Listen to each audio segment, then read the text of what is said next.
Perkenalkan, nama saya Ahmad Sofi Subir dari Fakultas Syariah jurusan Hukum Ekonomi Syariah. Saya di sini akan menjelaskan pentingnya 5M dan vaksinasi. Salam.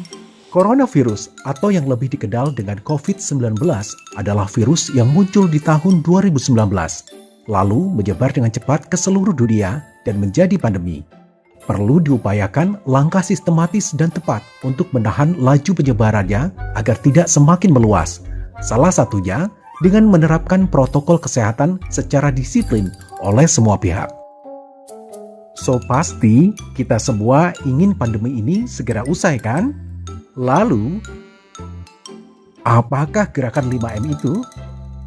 5M adalah gerakan pencegahan COVID-19 yang dicetuskan pada tahun 2020. Berisi 5 hal penting yang wajib diterapkan oleh kita semua. Karena kelima hal itu diawali dengan huruf M, makanya dinamakan 5M. Ayo kita cari tahu. Pertama, memakai masker. Ketika keluar rumah, sebaiknya memakai masker. Tidak hanya asal memakai masker loh ya. Oh, no, tidak. Bukan seperti itu cara memakainya. Pasang masker dengan benar. Eits, nggak gitu juga ya. Nah, gitu, baru cakep. Gunakan masker menutup sebagian wajah kita dari dagu sampai menutup mulut dan hidung. Serta pastikan tidak ada sela antara wajah dan masker. Kedua, mencuci tangan. Sebelum memakai masker, sebaiknya terlebih dahulu mencuci tangan dengan bersih ya. Bukan mencuci tangan di ember cucian. Cucilah tangan secara merata di seluruh telapak tangan. Pakailah sabun dan cucilah tangan dengan air yang mengalir. Cucilah tangan sesering mungkin ketika hendak melakukan aktivitas apapun dan dimanapun. 3. Menjaga jarak. Karena suatu urusan yang penting, suatu saat kita terpaksa harus keluar rumah. Nah, yang harus diingat jika kita harus bertemu orang lain adalah tetap menjaga jarak minimal 1-2 meter ya. Tapi jangan terlalu jauh juga gitu kali ya. Hehehe. Berikutnya yang keempat, menjauhi kerumunan. Contohnya, jika kita diajak emak-emak tetangga untuk bergosip, sebaiknya ditolak. Karena dikhawatirkan corona akan tersebar saat kita berkerumun. Kan gak asik kalau ngegosip tetangga, udah dosa, kena COVID lagi. Duh, astagfirullahaladzim, jangan deh. Dan yang kelima, mari kita membatasi mobilitas dan interaksi. Apabila tidak ada kegiatan penting di luar rumah, maka lebih baik di rumah saja. Atau jika memungkinkan, kegiatan dilakukan secara online untuk mengurangi interaksi dan mobilitas. Untuk itulah dicanangkan gerakan 5M sebagai salah satu upaya strategis untuk meminimalisir penyebaran COVID-19 di Indonesia. Vaksinasi adalah pemberian vaksin antigen yang dapat merangsang pembentukan antibodi yang dapat mengebalkan tubuh supaya tidak mudah terserang oleh virus. Untuk kerja vaksin, bisa simak video berikut ini. Ya, lalu sebenarnya apa yang terjadi ketika tubuh divaksinasi? Seperti apa vaksin Sinovac bekerja di dalam tubuh? Saya akan berikan ilustrasinya lewat grafik berikut ini. Vaksin Sinovac ini terbuat dari virus COVID-19 dan sampel vaksin ini diambil dari pasien COVID-19 di Tiongkok. Nah, mungkin Anda bertanya-tanya, berarti tubuh kita dimasukkan virus? Pada prinsip dasarnya iya, karena memang tujuannya adalah mengenalkan virus pada tubuh agar terbentuk antibodi. Tapi Anda tenang, karena virus yang digunakan pada vaksin adalah virus yang sudah dilemahkan atau diinaktivasi.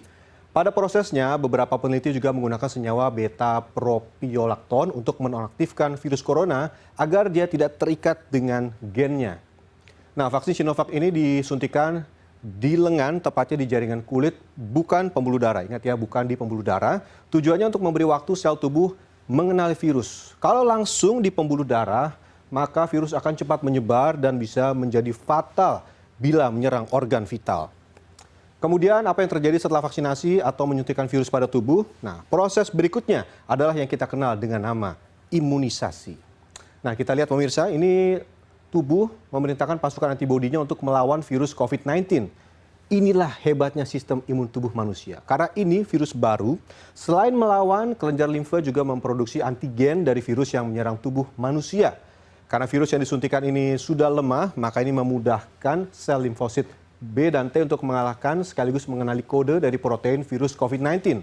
Dan ini lagi-lagi hebatnya tubuh kita. Sekali mengenali jenis virus, otomatis tubuh sudah menyimpan data antivirusnya. Jadi besok-besok kalau tubuh terinfeksi virus yang sama, sistem imun sudah punya database antivirusnya.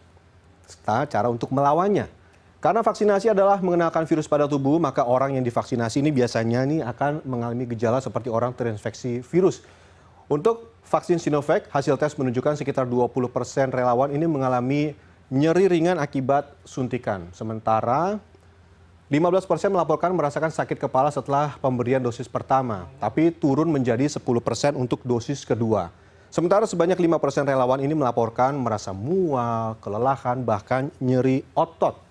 Nah, ini meski memiliki efek samping, vaksin Sinovac ini telah lolos uji klinis dan mendapat persetujuan Badan Pengawas Obat dan Makanan serta Majelis Ulama Indonesia. Namun ini meski sudah divaksin, masyarakat Indonesia harus tetap menjalankan 3M. COVID-19 merupakan penyakit menular yang disebabkan oleh jenis coronavirus baru. Virus ini ditemukan pertama kali di Wuhan, Tiongkok pada akhir tahun 2019. COVID-19 dapat menyebar dari orang ke orang melalui percikan-percikan dari hidung atau mulut yang keluar dari orang yang terjangkit. COVID-19 menyebabkan penyakit saluran pernafasan dan menimbulkan gejala seperti demam, cepat lelah, pegal linu, nafas susah, sakit tenggorokan, maupun batuk kering. Dalam beberapa kasus, orang terjangkit bisa menimbulkan gejala diare, hidung tersumbat, atau tidak menunjukkan gejala apapun dan tetap merasa sehat. Apa yang perlu kita lakukan? Rajin mencuci tangan, menggunakan sabun dan air mengalir atau antiseptik berbahan dasar alkohol. Hindari keramaian. Selalu menjaga jarak setidaknya 1 meter antar sesama. Tetap di rumah apabila tidak memiliki urusan penting atau pekerjaan di luar rumah. Gunakan masker apabila keluar rumah ataupun bertemu orang lain. Hindari menyentuh wajah di bagian mulut, hidung, dan mata. Jika merasa kurang sehat, segera hubungi layanan kesehatan terdekat. Tetap tenang dan menerapkan pola hidup bersih dan sehat, menjaga kesehatan, mengkonsumsi buah dan sayur, dan menjaga kebersihan. Cukup sekian dari saya, kurang lebihnya mohon maaf. Bila taufik wal hidayah. Wassalamualaikum warahmatullahi wabarakatuh.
Saudara, warga terus diimbau untuk tidak panik setelah virus corona terdeteksi menjangkiti warga. Kenali terhadap ciri-ciri terpapar virus corona dan apa bedanya dengan influenza dan juga flu biasa. Influenza dengan flu biasa itu dua hal yang berbeda. Sesuai data yang dikutip dari Organisasi Kesehatan Dunia WHO, ciri dasar pasien yang diduga terpapar virus corona antara lain demam dengan suhu di atas 38 derajat Celcius. Diikuti batuk, hanya batuk, termasuk pernafasan yang cepat dan tidak teratur, tanpa hidung yang meler. Sementara mereka yang terpapar influenza dapat dikenali dengan ciri dasar demam, batuk, hidung meler, dan bersin-bersin. Yang artinya berbeda pada saat terpapar corona yang hanya mengalami demam dan batuk tanpa hidung meler. Saya garis bawahi itu. Lalu apa yang bedanya dengan flu biasa?